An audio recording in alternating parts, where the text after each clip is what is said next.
Maschine Urban Motor's rakish R80.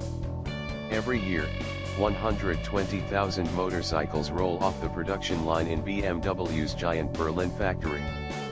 But some of the most interesting Beamers come from a tiny workshop just 15 kilometers to the east, on the banks of the River Spree.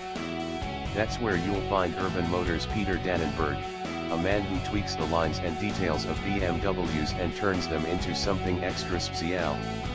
His latest bike is this incredibly honed 87 BMW R80 mono-lever, appropriately dubbed Clean Beam, ER. It was built for a fellow Berliner Johannes, an architect who commissioned it as a 40th birthday present to himself.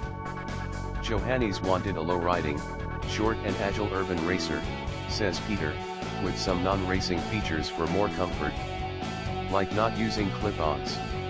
Urban Motor dropped the R80's front suspension 2.5 to get a more aggressive stance. Then they upgraded the forks with Wilbur's progressive springs, and added a Wilbur's E-Colleen shock out back. A set of BMW cross-spoke units replaced the stock wheels. Measuring 18 at the front and 17 at the rear, they're fitted with Avon Road Rider AM26 tires for maximum tarmac grip. Urban Motor opted to retain the R80's stock /7 tank, but fabricated a slim tail unit with